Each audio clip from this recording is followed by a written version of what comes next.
Duncan Ferguson. There are tough footballers, and then there's Duncan Ferguson, one of the scariest players a football pitch has ever seen. He started at Dundee United in 1990 before Rangers made him Britain's most expensive player in 1993, £4 million.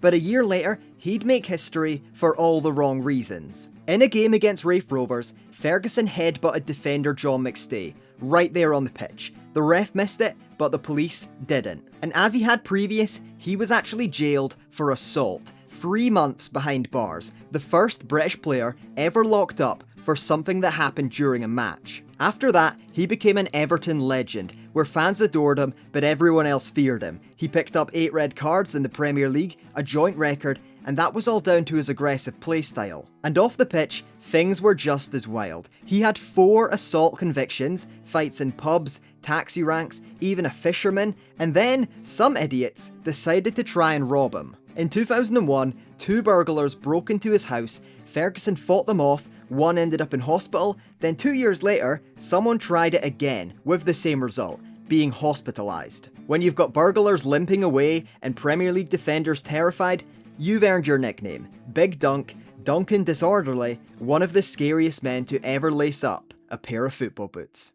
Edmundo. If Duncan Ferguson was scary on the pitch, Edmundo was terrifying everywhere. Nicknamed the Animal, Edmundo might be football's greatest example of raw talent constantly at war with itself. He grew up in the slums of Rio, a kid with ridiculous ability and a temper to match. At 15, he joined Botafogo's academy and was almost immediately expelled for walking naked through the training ground. He signed for his boyhood club, Vasco da Gama, and he exploded onto the scene. By his early 20s, he'd become one of Brazil's best forwards. Fast, fearless, and completely unhinged. In 1994, playing for Palmeiras, Edmundo sparked a full-on brawl against Sao Paulo, punching, slapping, and starting a 6-man red card riot. A year later, he pushed a referee in the face, got suspended, fought his own teammates, and was even arrested in Ecuador for kicking a cameraman. Then came the darkest moment. In 1995, Edmundo crashed his Jeep in Rio. The crash resulted in the death of 3 people, a truly devastating moment that must have took a toll on him mentally. A couple years later, he made a return to his favourite team, Vasco da Gama, scoring 29 goals in 1 season. He went to the 1998 World Cup and earned a move to Fiorentina, where, mid-title race, he literally left Italy to go to the Rio Carnival. He once got a chimp drunk at his son's birthday party, fought strike partner Romario over a toilet painting, and was quoted saying he wished he could win the lottery and never play football again. Edmundo was one of the most naturally gifted footballers to ever play the game, but he was a lunatic you wouldn't want to cross. Pepe. Pepe is one of the most terrifying defenders to ever play the game, but it was never meant to be. You see, his parents named him Kepler Lavarrán de Lima Ferreira, named after 2 geniuses, Johannes Kepler, the astronomer, and Charles Louis Alphonse Lavarrán, a Nobel Prize-winning doctor. His dad literally said, with a name like that, my boy's going to be a scientist. He wasn't wrong. Pepe did study physics, just on the football pitch. He learned how to anticipate the ball, block shots, and make clean tackles. Born in Brazil, Pepe was a total mummy's boy. He even slept in his mum's room until he was 17. But once he stepped on the pitch, that soft side completely vanished. He was a different person, part man, part medieval weapon. After impressing with Maritimo, Porto signed him to replace Ricardo Carvalho, and he was unreal. They won back-to-back league titles, then Real Madrid came calling, signed him for 30 million, and suddenly he's marking Ronaldinho out of the El Clasico. From there, Pepe became the enforcer at Madrid, but he also became the villain. You can list the incidents like a rap sheet: stomping on Messi's hand, a red card against Germany, kicking Javier Casquero twice while he was on the ground, and then punching another player for good measure. The last one got him a 10-game ban and worldwide infamy. Pepe later said, "I've seen the replays and I don't recognise myself," but the damage was done. Off the pitch though, Pepe's teammates described him as calm, quiet, and a gentle family man, who reads, tends to keep to himself, and doesn't say much. It's like he flicks a switch, from teddy bear to grizzly bear, the second he walks on the pitch. Despite all the madness, you can't deny the career. 3 Champions Leagues, a Euros with Portugal, and still starting for Porto well into his late 30s. His parents wanted him to become a scientist, and in a weird way, he did. He just spent his career proving Newton was wrong. Every action doesn't have an equal and opposite reaction. Not when Pepe's involved. Graeme Souness. There are hard men in football, and then there's Graeme Souness. A tough tackler, a great leader, but behind that moustache and menace, he was one of the best midfielders Britain's ever produced. He started out at Tottenham, barely got a chance, and ended up at Middlesbrough, where Jack Charlton turned him into a monster. 6 years there, promotion to the top flight, and a reputation as someone you really didn't want to mess with. Then, Liverpool came calling. A £350,000 move, a record transfer between two English clubs, and worth every penny. He arrived in 1978, slotted straight into the greatest team ever assembled, and instantly made it nastier. 5 league titles, 3 European Cups, he captained Liverpool, bossed midfields across Europe, and even set up Kenny Dalglish for the winner in the 78 final. But the real Souness story isn't just medals, it's moments. The big tackles, the glare that could give you nightmares, and the swagger of a man who'd set up a goal 1 minute, then flatten you the next. He left Liverpool in 1984, moved to Sampdoria, won the Coppa Italia, and became a cult hero in Italy. Then came Rangers, player-manager in 1986, 50 league appearances, 3 titles, 4 League Cups, and a revolution that changed Scottish football forever. He made Rangers ruthless, glamorous, and full of big names. And he made sure Celtic hated every second of it. As a player, he earned 54 Scotland caps and played in 3 World Cups. As a manager, he travelled everywhere. Liverpool, Galatasaray, Torino, Benfica, Blackburn, Newcastle, you name it. But he'll always be remembered for the way he played. The tackles, the temper, the trophies. Graeme Souness didn't just dominate midfielders, he terrified them.